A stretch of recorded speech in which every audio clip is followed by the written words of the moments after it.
Shalom saudaraku, pagi hari ini kita kembali merenungkan firman Tuhan dengan judul Hari Depan bersama dengan saya, Fani Paendong. Apakah Anda dan saya sedang merencanakan sesuatu untuk hari depan? Mungkin hari depan bagi keluarga kita, bahkan mungkin hari depan juga buat anak-anak yang Tuhan titipkan dalam hidup kita. Apakah Anda yakin rencana tersebut akan terlaksana dan tercapai? Apakah kita yakin bahwa apa yang kita rencanakan pasti terlaksana? Dan atas dasar apakah Anda dan saya yakin bahwa rencana hari depan itu pasti dapat tercapai, pasti dapat terkabulkan, apalagi di saat kita sedang menghadapi pandemi COVID-19 ini. Di dalam kitab Yeremia 29 ayat 11 versi firman Allah yang hidup tercatat, "Karena aku mengetahui segala rencanaku bagimu." Demikianlah firman Tuhan. Rencana-rencana itu untuk kebaikan, bukan untuk keburukan, untuk memberi kamu masa depan yang penuh harapan. Saudaraku, ayat ini Allah sampaikan kepada umatnya, bangsa Yehuda yang sedang tertawan di Babel. Allah memberikan sebuah pengharapan bahwa mereka ada di dalam rencana Tuhan. Mereka tidak perlu takut, mereka tidak perlu khawatir, karena ada rencana Tuhan di dalam tawanan, di dalam tekanan hidup. Rencana Tuhan tidak akan gagal sekalipun dunia yang kita tinggali saat ini sedang berubah, bahkan sudah berubah. Umat Yehuda mendapatkan jaminan dari Allah bahwa Allah tidak meninggalkan mereka. Saya percaya kita pun ada di dalam tangan Tuhan, ada dalam rencana Tuhan, dan tidak akan pernah berubah rencana Tuhan.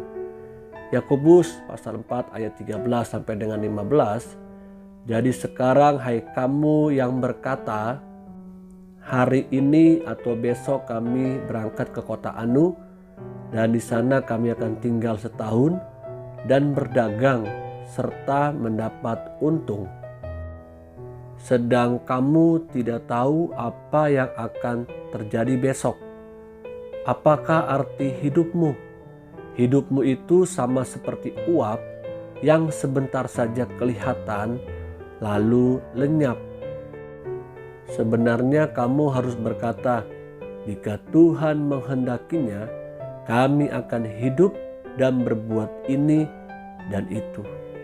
Dari ayat ini kita juga diingatkan bahwa di dalam setiap rencana kita, sertakan Tuhan, libatkan Tuhan. Yang kedua, kita belajar, letakkanlah setiap rencana kita manusia di bawah rencana Tuhan. Dan kita pun harus berkata, jika Tuhan kehendaki. Di dalam setiap rencana-rencana kita, Tuhan tidak pernah mau membuat kita celaka. Bahkan Tuhan tidak pernah merencanakan kecelakaan dalam hidup kita. Letakkanlah rencana kita di bawah rencananya Tuhan.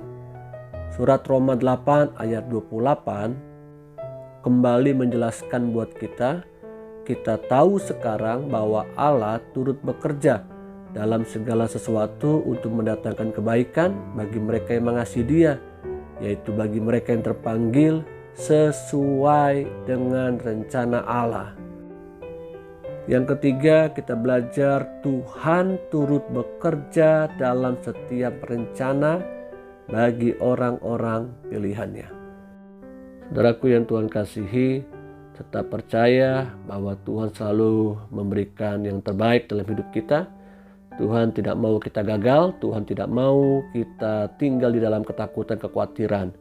Pastor Jeffrey Rahmat pernah berkata, hari depan Anda dan saya itu ada di dalam diri kita, karena Tuhan sudah memberikannya kepada kita. Seperti sebuah ilustrasi bahwa hari depan buah apel ada di dalam biji apel yang ada di dalam buah tersebut. Karena itu biji tersebut harus dikeluarkan sehingga biji tersebut pun bisa menghasilkan buah apel kembali. Demikian dalam hidup kita harus mematikan terlebih dahulu keinginan daging kita, kenyamanan kita untuk membuahkan rencana Tuhan dan mengerjakan setiap apa yang Tuhan inginkan dalam rencana kita. Tuhan Yesus menolong kita. Amin.